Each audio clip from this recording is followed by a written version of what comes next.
Welcome back to Divided We Stand. I'm Victoria Lang. I'm here with Joe Aguirre and Rob from I'll Piss You Off Shortly. Just like every week, you already knew that. And this week, I wanted to kind of start off from like a part 2 from last week because, I'm sure y'all saw we got kind of heated. And I feel like this is something that shouldn't go unmentioned because I haven't seen literally anybody talk about it. And a lot of the stuff that we talked about last week, like I heard through the grapevine, like I definitely heard other people talking about it first. Thanks for that. And I have literally not heard anybody talking about this. So first of all, I don't know if y'all know who Jake Paul is.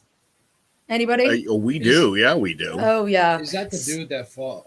He fought Ben Askren. And he fought again this weekend. Right. Or was that the Aaron Carter fight? No. He was the one that fought and knocked out Nate Robinson, and now he just knocked out Ben Askren. Yeah. I hate Jake Paul. I hope that's the question.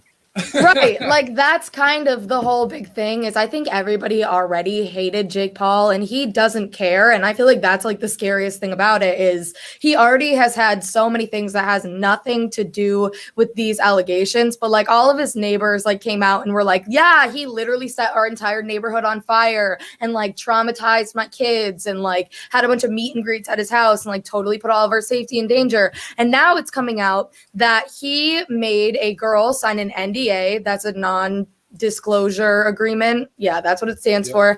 At the door when she came to his, at the time, Team 10 house. That was like his big collab group. So there was a bunch of different people in the house too. And right at the door, he took her picture and stuff and basically said, you cannot say anything about what goes on in this house. And then he proceeded to perform sexual acts on her unwanted. And these are all still allegations, but the question that I have is with all of these allegations, do you think that he should still be hosted by these platforms being able to fight these big name people? Like it's clearly for publicity too, because this Ben Askren isn't even a boxer and he clearly only fought him just so he could get like, oh, I knocked out this guy. Like, you know what I'm saying? Like, yeah. Why is this allowed? Right. Yeah, I don't know. I hate it. I hate every second of it. I think, of course, it's a money play. We'll see what happens. We already know what happens is like I'm sure this is all backed by Triller, right? Yeah. All these fights and stuff. So when there's money in play, of course they're gonna have a certain like opinion. I mean, they're gonna have a certain view on it. So I think they're gonna let this kind of play out and see what happens. Of course, because it's quote unquote allegations, which is. We you know what I mean that's anyway any corporate or big money business does, unfortunately. Do I think that's right? No. I think at any point, especially if it's kind of like allegations like this, a company like Triller should kind of like put a hold on things for a little bit, especially after this fight, and then just kind of like let things play out how they may. I don't know. But I don't even know who he was. All I remember was he was Nate Robinson's guy, or the guy that knocked out Nate Robinson. But outside of that, it sounds like as far as like the NDA stuff, that's pretty much typical in the industry like that. Not saying that it's right. It's nasty. Like if I have to go somewhere and girls, women, anybody, right? Like if you have to go somewhere and like you have to turn in your phone and sign like NDAs, and do you really think that's the place you want to be? Like, how much clout are you looking for?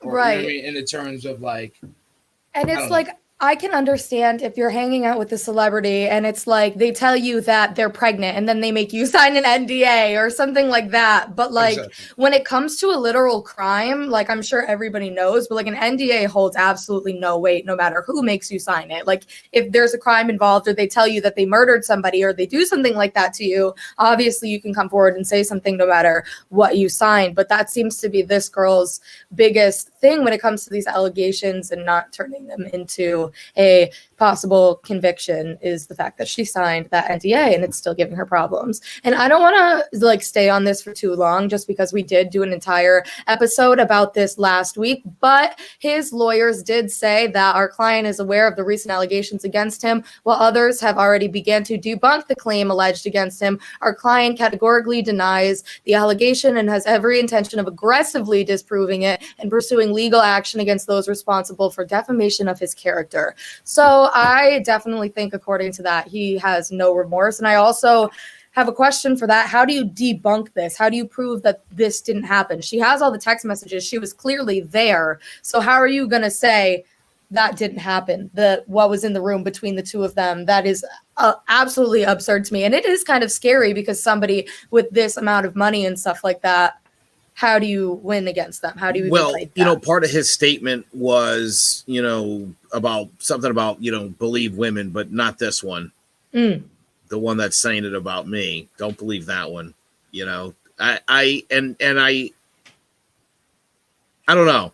There's something sociopathic about that, right? Like, believe women, but no, that's crazy bitch. She's totally lying. I mean, look, let's be honest, it's going to be a tough case to prove, right? You went there on your own volition, and apparently, if I understand the story correctly, she was down just for some kissing, and then I guess whatever he did, or the story goes, I don't know, like that's a weird situation. You know what I mean? Like there's taking advantage of people, and there's, outright raping somebody, like a stranger, like crazy rape. I don't know what this is. Wait, what are the actual sexual allegations? That he forced. Did like he force her? No. I guess he forced her to, give him the old, He apparently shoved her face down, and it was really aggressive, and it was clear that she didn't want it, and it was clear to who though? Not him, right? Well, I feel like it must have been because she said stop. She said, I don't want to do this, but that's the thing is that so that means he raped her. It's a really hard case but to then fight. It comes down to he says, well, no, she didn't say no. She was slamming home or whatever. So it's gonna come to this is the worst kind of rape allegation because it's literally a he said, she said. I mean, did she talk to him afterwards? Did they continue the relationship? I believe that she might have contacted him after. No, listen, and I want to be clear when I say this. It's not uncommon for women who've been raped to contact the alleged assailant because it's almost where you're trying to kind of the grooming aspect of it. Yeah. Sure, no, I get that, and I'm just asking because I'll be honest. I know I read some of this. I hate this guy. I was hoping somebody would knock him out, but if he goes to jail for rape, I feel like America still wins. Oh, he's gonna get knocked out in jail. I just don't understand. That might be my dream scenario. Tell you the truth. My question is, does it have to be why does it have to be a conviction? Like, why are these allegations enough for whoever you said it was? What is it called? Triller? Yeah. To pull away this, really, I just don't understand. And even in all fairness, and I know I'll piss somebody off with this, right? It's still allegations, right? And somebody that understands, you know what I'm saying, understands situations like that, where it's and it has had to deal with situations with soldiers having allegations towards them, and then the allegations be allegations, and when everything unfolds, there's a different truth to it. You know what I'm saying? So not to say that's every court, every situation, but there is a reason why it's called allegations, right? Now, I would hope that she's not lying, and I'm not, and by all means, I'm not, I'm not saying that nobody should believe her or anything like that, but I'm a firm believer of not saying that she has to prove it, but she does. It's an allegation. It, right? But it's how do you prove that? And it's especially when you're going against somebody with that much money, and it's nobody else. If she wasn't going against Jake Paul, she wouldn't have to prove it. Do you know what I'm saying? Absolutely. If he was just some regular scumbag Yes. off the street, yeah, you call the cops and you're like, he raped me, and they go and they arrest him, and that guy gets a public defender who's an idiot and doesn't care, and he goes to jail. But she should still have to prove it, because even Well, she does have to prove it. I mean, again, let's hold on, right? Let's be clear about rape allegations for a minute, because there's rape allegations are made, and very, very infrequently are they ever not true. Mm-hmm.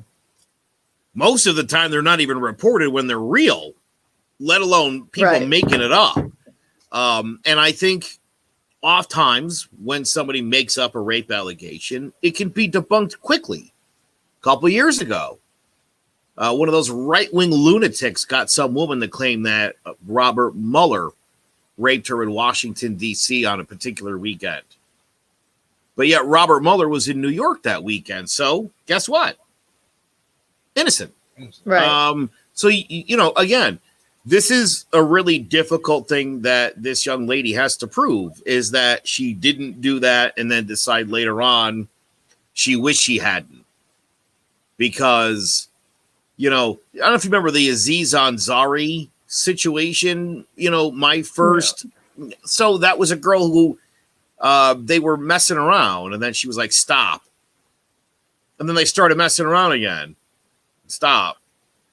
And then they, you know, and it's like, well, I don't know. Where's the line? Where's the... At what point do you have to leave at the before first stop. It's like, right? You should go home. I'm teaching my son, or even in my mentality, even growing up, how I was raised was the first no or the first stop is the only stop. Sure. It doesn't matter. Absolutely. If she comes around and she's like, no, I changed. Nope. Well, there's no... Victoria, I'd be curious your opinion, because when this thing came out, it was in the middle of the the Me Too stuff, and there was that one to me seemed like a stretch. I said to my wife, I was like, I don't know, that just seemed like a lousy date.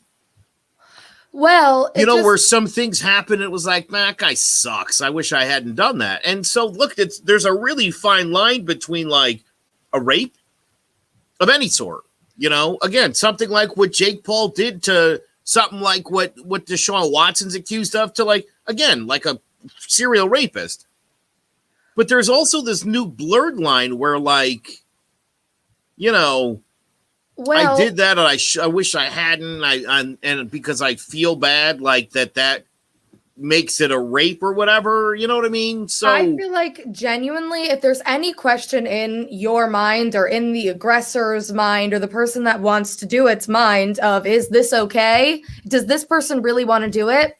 They probably should just not do it at that point. If you're not fully convinced that Victoria, this person wants to do it. I couldn't agree with you anymore. If you have to contemplate for a second if you're doing the right thing, you're not. Right, exactly. Like if that should I be doing this? Mind, that's the devil on your left shoulder, buddy. Like knock that out quick. Like, nope. Exactly. Like there's that aspect of it. And then there's also, if you have to do any kind of convincing to get that person to want to do it, like that's not okay, because a lot of the times, and then they eventually agree. If you're like, come on, like whatever, and then they eventually agree, that is not okay. No, baby, it's all right. It's all right. If you have to say it's all right, it's not all right. It's not okay. It's not all right. Stop trying to tell her it's right. It's not. She knows it. You know it. And you could say it as often as you want. Yeah. Listen, again, I think this is a big part of culture. It's a big part of white privilege, to be honest. Because again, typically if it's a black dude getting this accusation, he's already locked up. He's locked up until there's some evidence either way. But then you got freaking Brock up in here who's whoop whoop still partying and shit. Like absolutely, yeah. I mean, again, and you said it before. I mean, a guy like Jake Paul, he hired the best lawyers in the world. They could kick this down the can for years, make her life miserable until she doesn't have any money.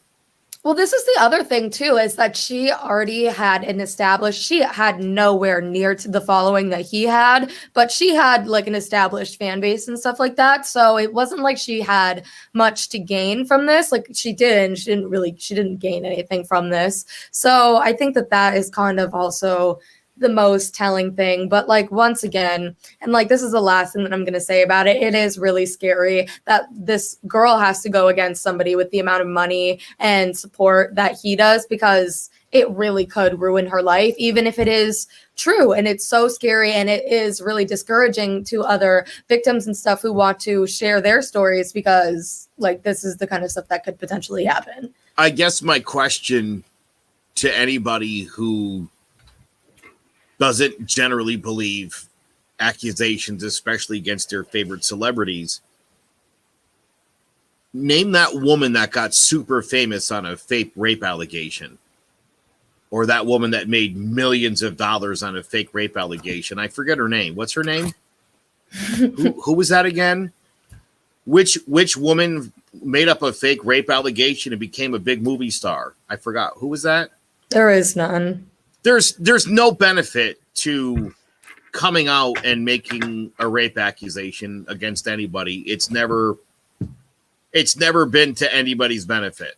It's never been anybody's benefit. If you're extorting an athlete, that's a whole different topic. Okay, I thought you were saying that there is no benefit at all. Nope. Oh no, that's a whole different breed of person. Okay. You're talking about like Gotcha. I think you call them gold diggers. Yeah, okay. Yeah. Okay, cool. We're good. That's a whole, we could do a show on that for sure. Next time we talk about Rosanna Baroli there, the Catch Me Outside girl, we could talk about Rosanna Baroli. I don't care what her name is, I'll be honest. Oh I've already forgotten it, and That's hilarious. I'm gonna go out of my way to not remember it. It doesn't matter, right? It doesn't matter. It doesn't matter what you Before we move on, I want to hold on. Worked for Terry Crews. What are you talking about? He got what? Terry Crews got his balls. Yo, but Didn't he? do you think that's what made Terry Crews famous? No. Terry Crews was like dealing with chicks. that the whole way, dude. Get out of here with that, Sander. That's crazy. No, I think. I'm good. Next. Yeah, that is a whole different podcast, Rob. Before we move on, I just want to take a quick break, give a shout out to our Closing Time podcast. And you already know Rocky Hill Accountants, our fave. We're out here. Rocky Hill Accountants offers a unique, low-pressure approach to professional and personal services, which is why they have an excellent client retention rate and are extremely proud of the high-quality services that their firm provides. The executive team at Rocky Hill Accountants has over 35 years of combined experience in income tax preparation, bookkeeping, accounting, and IT crypto tax. They specialize in individual income tax preparation, as well as trusts, estates, and gift tax returns. The tax deadline for individuals is May 17th. If you're one of the 50 million Americans who still hasn't filed, visit RockyHillAccountants.com. Love them. They're our fave. Real quick. I called Sander out. He was joking. My bad, dude. I was like, wait a minute. No, Sander's smart. What is he talking about, Terry Crews? Yeah, I mean, again, it's not to anybody's benefit. So, yeah, literally nobody. You're good, Sander. I was lost anyways. I was just trying to keep the flow. So yeah. Playing dumb. But our next subject, I'm sure that everybody has been following along. I know that we haven't really talked about it much on this show, but the George Floyd trial. Today, Derek Chauvin trial. George Floyd is not on trial. Okay, true, but I feel like I don't like even saying his name. Like, it's not about him. It's about this guy who got murdered in the street. You know what I'm saying? Like, it's not about this dummy head Derek. We hate him. Like, I literally hate him. And I don't like how everybody has made him like literally famous, because honestly, he's like a hero for like the people who support cops and stuff. They're like, we stand him. And I do not. You know what I mean? Obviously. Well, right. I mean, the defense wants this to be the George Floyd trial. But I definitely worded that wrong for sure. That's all good. But we'll call this a teachable moment. Teachable moment for me. But I have been following it, and I am a little bit confused, especially when it came to the statements that came out today. The prosecution saying obviously he was on his knee because he was not, or his knee was on his neck for so long, 9 minutes to be specific, that we have uncovered through this. It was not right, but it was clearly because of a power dynamic and because he was not going to let a bystander tell him what to do. There were 38 people, I believe, who had statements and who came forward. And it is clear as day, cut and dry, why this happened. It was such an ego thing for him. And I'm so glad that people finally can see this, because honestly, I was getting really nervous because stuff just keeps getting brought up. If I hear one more thing about how he was on drugs, I feel like this was the only thing that I've heard that was in favor of George Floyd. You know what I mean? Yeah. Well, let's be honest too. Most of your interactions with the police, you're probably under the influence of alcohol or drugs. That's kind of how it works. Well, I just feel like, why are they even bringing that up? It's not like he would have just been walking down the street and then collapsed and died. That's not how this happens or that works at all, especially when you look at the traces of the substances that were in his body. There's no way that somebody of his size would just collapse and die from that. I hate to say this too, but, and Sandra just said it a minute ago in regards to Jake Paul, but I mean, you're innocent until proven guilty. Now, right? This is what, no, Rob, stop. It's one of those situations where, I mean, we've all seen the evidence. It's pretty clear what he did in that it was wrong. And now it's a matter of, right, you have to get the technical conviction is what I mean to say, right?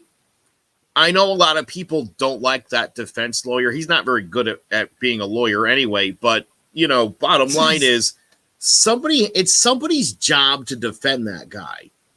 You're either paying a lawyer a big sum of money and getting a good lawyer, or you're getting a public defender who, again, it's his job to defend you. And you could tell the kind of lawyer he had, because I would assume a public defender, if he was smart, would have just explained basically why he thought what Derek Chauvin did was within the constraints of being a policeman, that was within, you know, reasonable. That would have been the argument he should have made. So bad. I'm saying, right? But again, the idea that you were going to do that, then try to impute George Floyd, drugs, blah, blah, blah, right? Try to tear apart. And then you want a third route where this was my favorite, when they blamed the bystanders for not jumping in. And so I guess my question for the class is, are they saying if we see a police officer mistreating somebody that we should jump the cop now? Is that what I got out of this trial? Is this like when for this trial, that's what they're trying to say for this one. Right. But is this like when after the last school shooting, they were like, if all the teachers had guns, then this is the best. Like, that seems like. So you got to remember, they only like to use the precedent when it benefits them, right? So like if the precedent came out that like Chauvin was not guilty, knock on wood that it doesn't happen, but like they're gonna use that as like the precedent now. Like every cop's gonna get off, right?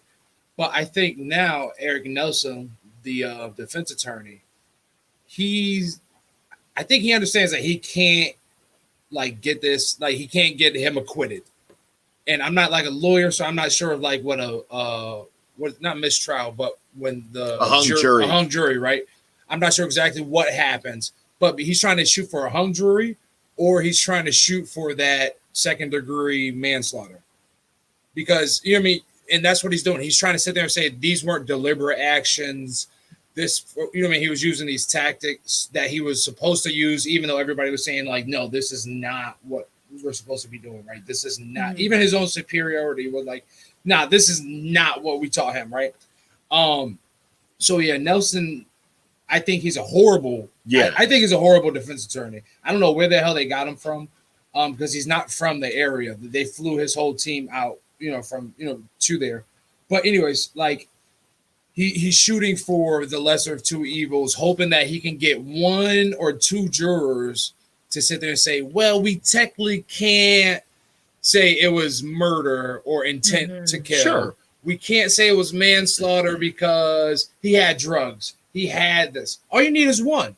You need one to have a hung jury, if I'm not incorrect. But that's what he's shooting for, the hung jury. And by saying these small things, you might be able to hint that one piece of doubt in a juror's mind that is predominantly white from that area. And there you go. Well, typically speaking, impugning the victim isn't a good way to go. That historically is not gonna work out. And again, and then the suggestion that it was the crowd's fault that it happened. Either you're saying he did his job right or he didn't. Right. That's what the argument to be made here is what he did okay according to the Minnesota police. But then they said it's not. And to be completely honest with you, but so what does that leave for an argument? They're like, that's not what we taught. That's not allowed by us. So then what Derek Chauvin did was an illegal maneuver, and he's on his own. And my understanding is in the civil suit that'll surely come, he'll be liable for damages personally. His because it's a criminal act, that it won't apply. So he's probably in some serious trouble, both once he goes to prison, and then whatever assets he has will be gone. So it'll be sad, but that's for what you who? get. Him? Well, his Not family. us. I mean, he does have a family, and I mean, it's unfortunate. And I know nobody wants to think about them, but there are some They people probably who are are equally as awful as him.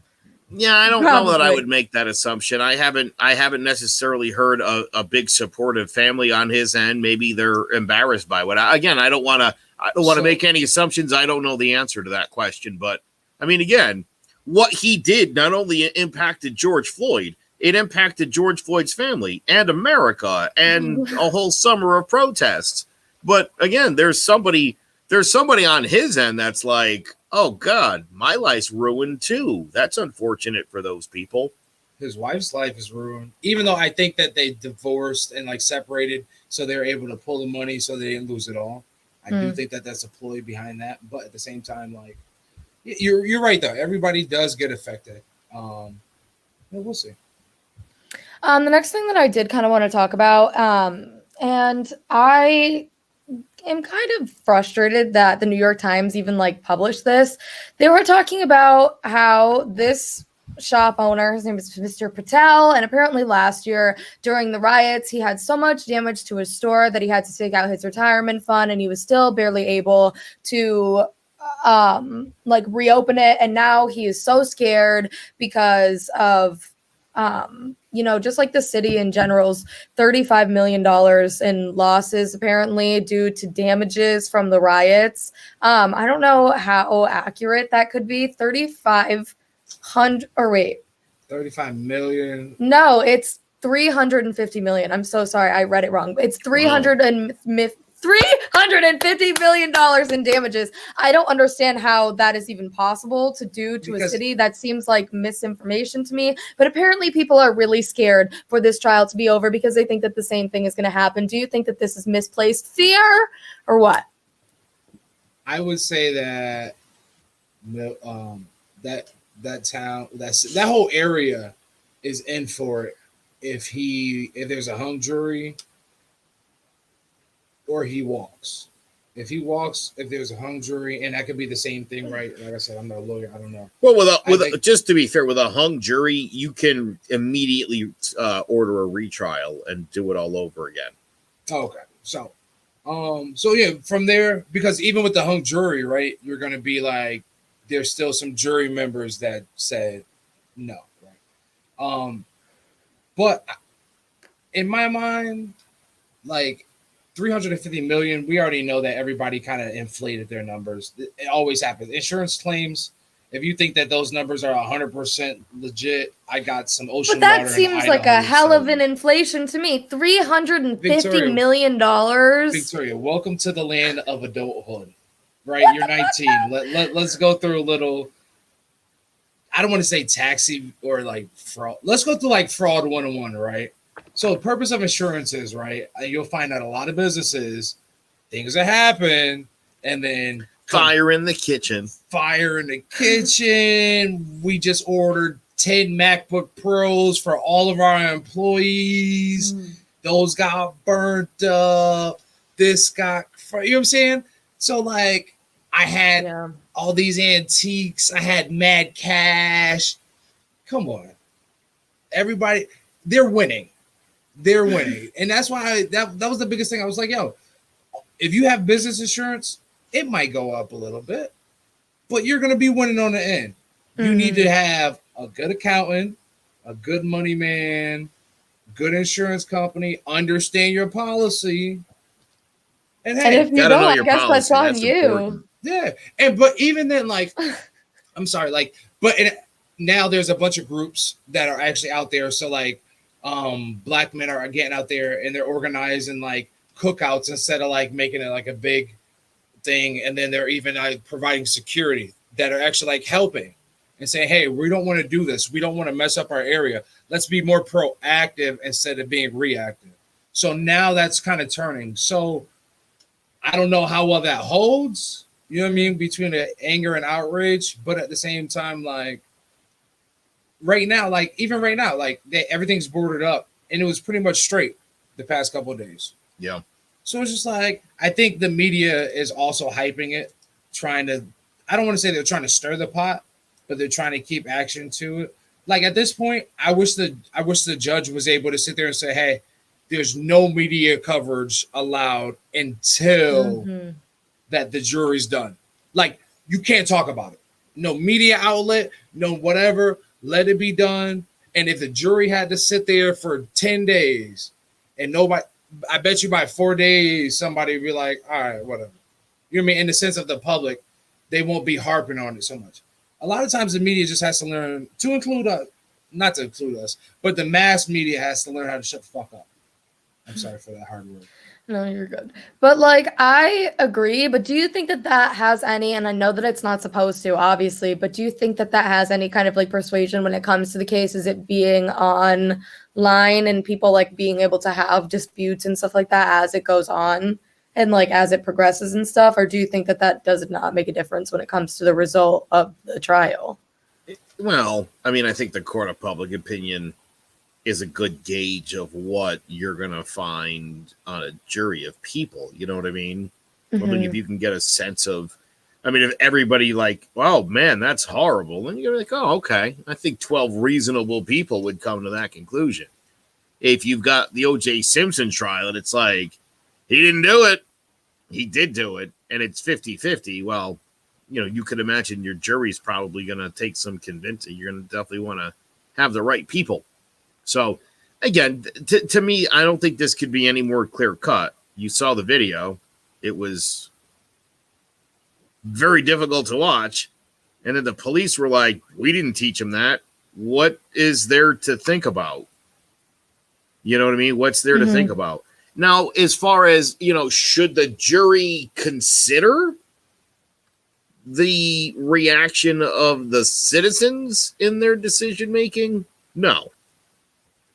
That's not how this works. You know, I think if Casey Anthony's a great trial, I mean, 99% of people, I think, were certain she did it.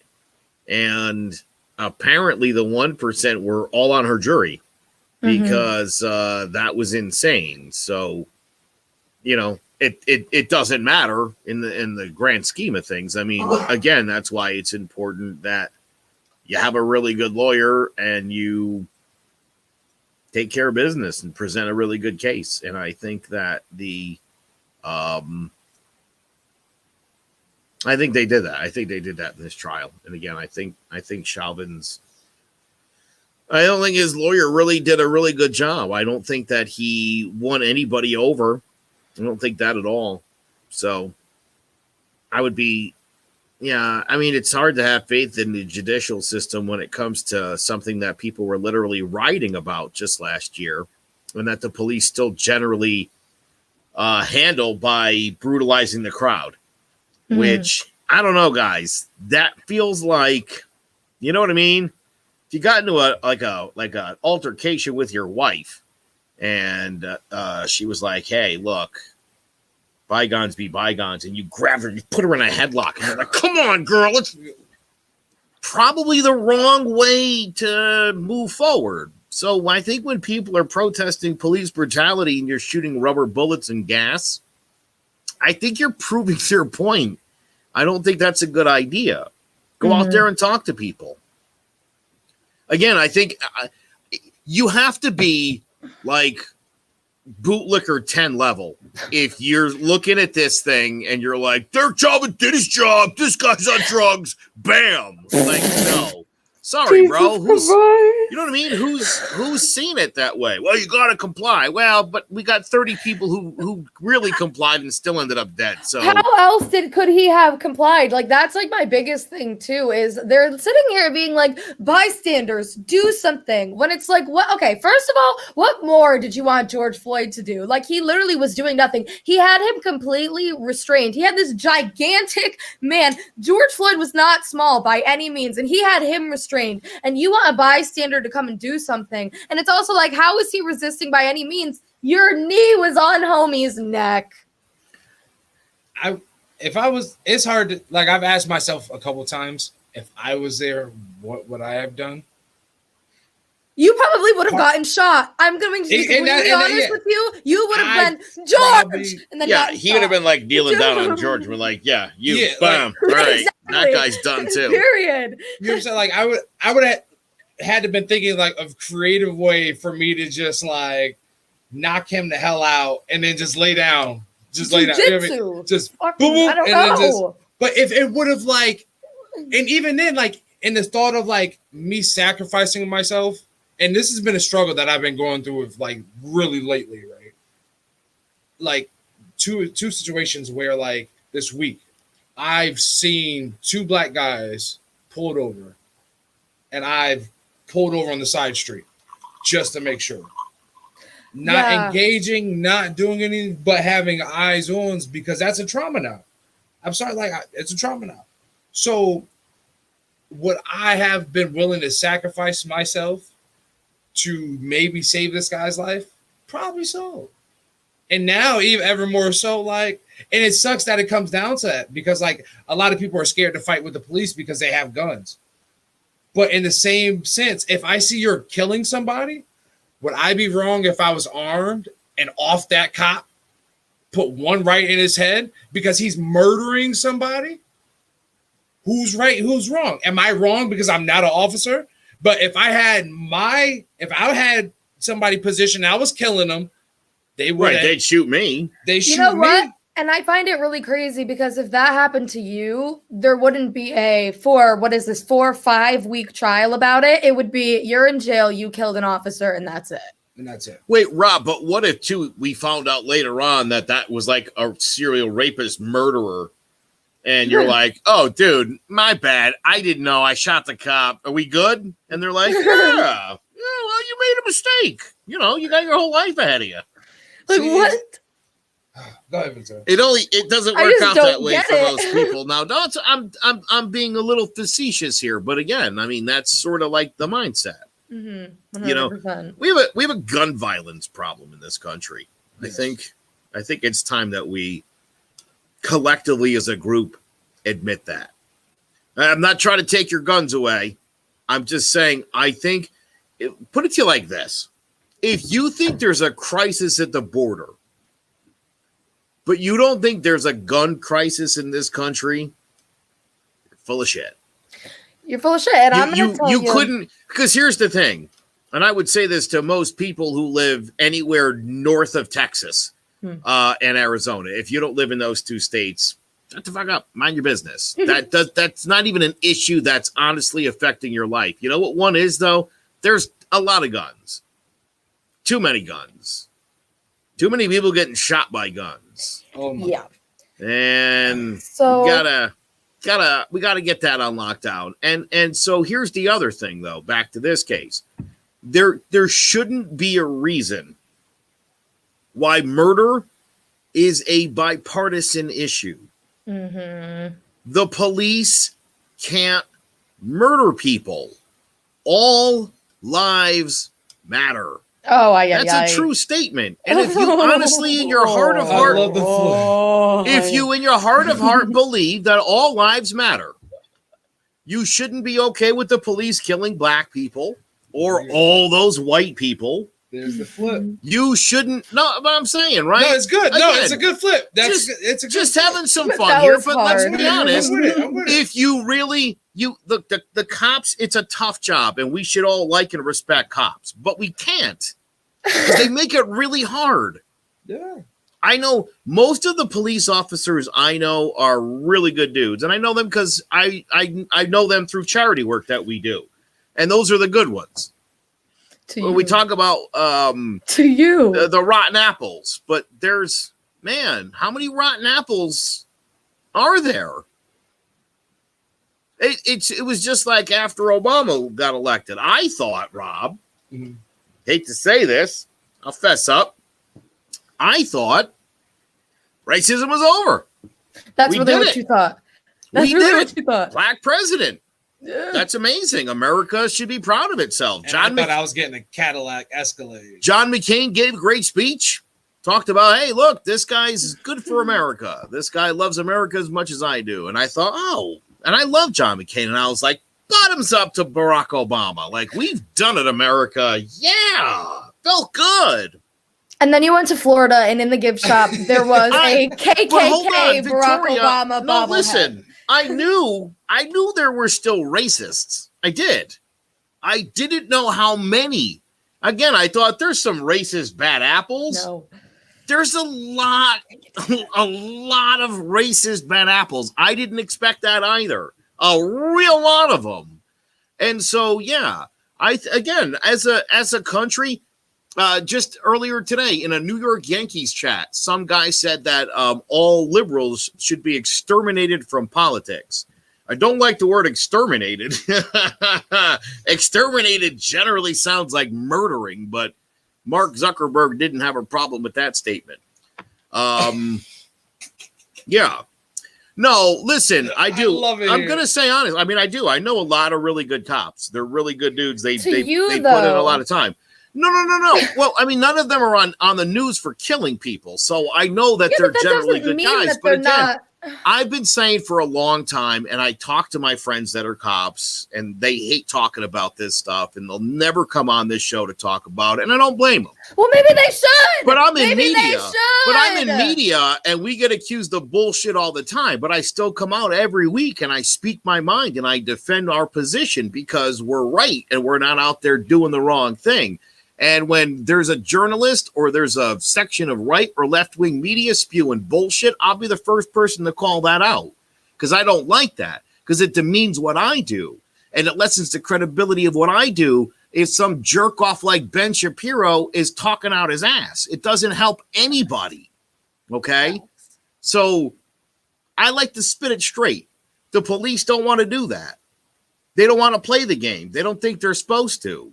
And I don't know if they've noticed, but it's a failing method. Yeah. When I was a kid, dude, we loved and respected cops. Cop shows were cool. And now you're rooting for the bad guys. Right. I think it's you guys are just finally seeing what we've been seeing our whole life. Like, thank God that there's cameras and YouTube and Instagram Live. And I think that's I know this has been going on for ever. Much it has longer finally than we've just been been seeing. Yeah, I didn't know that. publicized. Like boom, boom, boom, boom, and y'all can actually see it. Like holy this like. Well, dude, as I said, I mean, I've I've been watching this stuff on TV now since 1992 in absolute astonishment. You know, I told you when was Trayvon? 2012 or 14? 12 or 14? Which year was that? Anybody 12. remember? 12. All right, 12. So 12. Rippy Patton, who I think commented last week. I called Rippy up. I know Rippy. Middle-class white guy. He's educated, has a good job. And I was like, if anybody could tell me about being black in America, it's my man Rippy. And I said, Rippy, you got a nice car. You own a home. You know, a dad, good dude, involved in the community. He was like, you wouldn't believe the horror stories. And I was like, really, dude? You? And he was like, oh, it's all of us. I didn't know that. Always. I would never guessed. I thought this is what I grew up to think, Rob. If you're a black person and you act right, everything's fine. That's what I believe. The fact that you thought if you're a black person and you act right. If you don't go around, what's acting right? If you don't go around, exactly wrong. Tell you what, this is what I learned. Right? I grew up in America, people. Be mad at my education system. Don't be mad at me. If you pull your pants up, take them dreads out, act white, everything will be fine. That's what I was told as a kid from the adults, that if these guys got their shit together, they'd be fine. I respect honesty. But then I would see the guys that did have their shit together still getting harassed by the same cops. And you're like, but what? Well, yeah, you got to comply. I think he did. I mean, how much more can you comply? He's on his belly, not moving. Why are they kicking him? I had a buddy who had gotten into some trouble, was on probation. I got him a job. I helped him to get a job. Super excited for him. His boss was like, this guy's amazing. Great worker, great dude. Black kid, right? He runs out real quick one day during his lunch break to go grab a drink. Cops pulled him over. They searched his whole car. Couldn't find a thing. They went through his bags, book bag, whatever. They go into his gym bag. They're taking his dirty gym clothes out. Like, dude, there's nothing here. They find an empty nickel bag at the bottom, stuffed with seeds and stems. And they got him. That's all you need, bro. You're on probation. Jail. Are you serious? Right to jail. Yep. And he finally got out of jail a few days later. He came to work. He was like, hey, I'm really sorry. I got arrested. And they were like, yeah, but sucks. But 3 days, no call, no show. You're fired. Oh my God. Meanwhile, meanwhile, literally, I got pulled over and I'm literally exposing my whole life right now. But at this point, I don't even care. I feel like this needs to be said. I got pulled over like 2 weeks ago and that I literally smelled like y'all was wondering where the skunk from Looney Tunes went. He was riding with me. You know what I'm saying? So he was riding shotgun? Yeah. So it was so bad. I unrolled the car and it was like a haze. It was literally me and Snoop Dogg were in the car together. It was insane. And he literally looked at me and he said, have you been smoking in here? And I said, yes. And then he let me go. No jail for Victoria. Here I am sitting here. Victoria on my podcast talking about it, and I'm still not going to get any recommendation. Victoria, I'm not going to share all my crime stories on here, but Rob knows all of them. I mean, I've certainly been in multiple situations where I simply pulled out my white card and I was like, officer, I need to finish this joint and I really got to get moving. And he's like, literally. Yeah, no, I don't want to hold you up, sir. Very respectful, back and forth. It was a good exchange. No, I get it. It took me, again, I watched Fox News for a long time. You watch the news, you believe what you're hearing is true. I also thought Bernie Sanders was a crazy communist. And then you know what I did? I watched the Bernie Sanders speech. I didn't watch Brett Baer tell me what he said. You says that Bernie Williams, he's crazy, but Bernie Sanders talking, and I was like, this guy's fucking amazing. What? Not too shabby. Wait, what? Yeah. This guy's like, I was like, I like everything he said. What is his thing? He's like a what? Socialist liberal. I want to be that then. Yeah. Who is this guy? Like standing up for like the middle class and the poor of America. Why is this guy considered literally by both sides to be like the Looney Tune of the group? Mm-hmm. And he's the guy that's like, this country's got billions of dollars. Why don't we give it to the people so we're better? And there's a whole bunch of people like, no, that's a terrible idea. Educate people and give them jobs and healthcare. Fuck them. They don't deserve it. Okay. What? Are you people insane? You want to give tax breaks to Amazon and ExxonMobil? Really? Like Verizon. It's not even a company anymore. And you want the police to murder innocent civilians. Yet you cling to your guns just in case that authority that you're allowing increasingly to murder citizens for no reason comes and takes it. Like, you people are morons. People literally are like, must have gun because the purge. What if the purge is real? Right, but so here's what I've learned over the years, Victoria. Here's what I've learned over the years, right? You taught something, you learn it, you look around and you're like, this shit don't jive with what I learned. Yeah, this shit don't equal. I'm hearing one thing, and all around me, I'm seeing and I'm hearing different things. And, you ask, again, why are we doing a podcast with like a 45-year-old white guy, a 35-year-old black guy, and a 20-year-old white girl? I mean, it's about getting perspectives. It's about understanding things. I mean, it's like somebody who I don't know who's the idea of all lives matter should be looked at the way Joe said it. Yes. I mean, but people do not mean that when they say it, and that's what must be understood. Take that away. Look at the big picture here. Just look at the big picture here.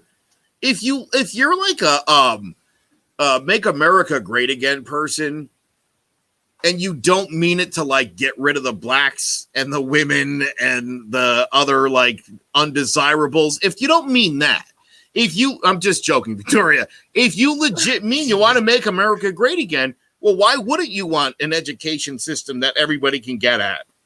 Because that's not what they mean. Why wouldn't you want women to be compensated the same as men?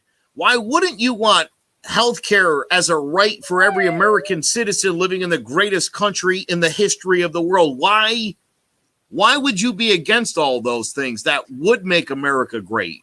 That would make the people of America great, because we're not in any particular field the greatest at anything or even close to it. I've always asked that, like, what is great about America, right? Everybody says make America great. There's one thing. Was it great? The only thing that's great about this country is the idea of it. The freedoms of the idea that all men are created equal and that there's no royalty or religion that has any sway over us. We are the only country in the entire world with a constitution that separates church and state. The only one. And again, the only one that literally guarantees equality for everybody. We know in practice it's not there. We know it. But again, Victoria, on paper, it's the best one. I want my money back. If you really believe what you're saying, those are the things that you should want to fix. And I can't for the life of me understand how these people hijack patriotism and even the concept of making America anything.